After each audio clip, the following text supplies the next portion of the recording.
once you start making money from your passion, you actually don't really enjoy it that much anymore. And I know this from experience because I actually started a clothing company back in 2019. Our best-selling product were these beautiful blue light blockers called Gadget. And look, it was never massive. It did, maybe $500,000 a year, but that was all organic, no ads. And it was really, for me, just about making great products so that way you guys could enjoy it. And the crazy thing is, even though I had low involvement in it, in the fits and the colors and all that stuff, the rest of the team kind of managed and took care of everything else. I still realized that once it became a business, I stopped enjoying it as much. I personally love fashion, so I thought, I'd start a fashion brand, but then you realize there's headaches involved with it. Obviously, during the whole, C19 stuff, there was so many different shipping issues we had and stock that was stuck at customs and all of this stuff and all this headache. And also you start to optimize based off of what works and what doesn't. There was one product that we released that was probably my favorite product, but the least selling. And it's at a certain point, are you going to release a product that basically just broke even, didn't even make any money, compared to another product that's literally selling 20 times as much and is very profitable? So you start to lose some of the joy for it. And this is what you see with Drake. This is what you see with Kevin Hart. Of course, I'm sure they release stuff that they're very proud of, but at the end of the day, they do need to placate to what works and what doesn't work. Now, some people call it selling out. I call it the curse of making money from your biggest passion. You will always be at a battle with yourself when it comes to passion versus practicality. And I've come to learn in life that it's important to have passions that are separate from your income, because that way you can continue to enjoy them. I'll give you an example. Most people know I absolutely love watches. I've loved watches ever since I bought my first one from Argos on High Street, Kensington in London. It was 20 pounds, I believe, back then, 25 pounds, a Timex Expedition. When you press the crown and the dial would illuminate. I've still got that watch to this day. I was 8 years old when I bought my first watch, and I just have loved watches ever since. Now, you guys don't realize I could easily do $100 million a year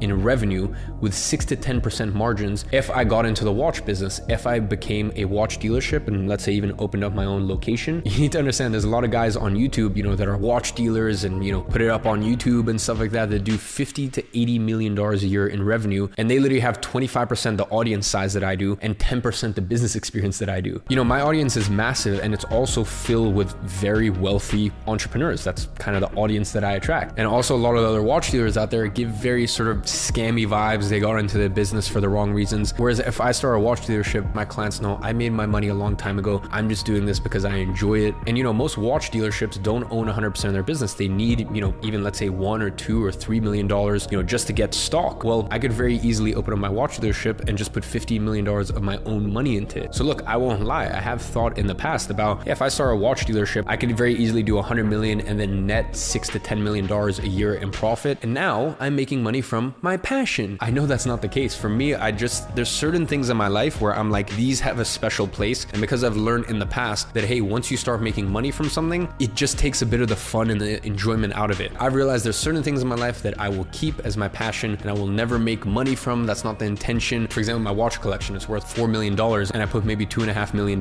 in. So if I make money, great. But the point is there should be these things in your life which are just, they're kind of sacred in a way. So that is why I believe you should separate your passion with your main source of income. By the way, this is also because I just see a lot of entrepreneurs do this. This is me personally, and I've seen this ruin a lot of relationships. Keep your significant other, in my opinion, out of your business, because no one wants to sleep with their business partner, or for sure I do not want to have sexual relations with my business partner, and that's just me. So ladies and gentlemen, I hope this has woken you up to the great passion lie that is spewed all over the internet. So now that you have a little bit of clarity on that, it is time for you to build your practical 100K a year business. As I said, I'll leave it up somewhere on screen now.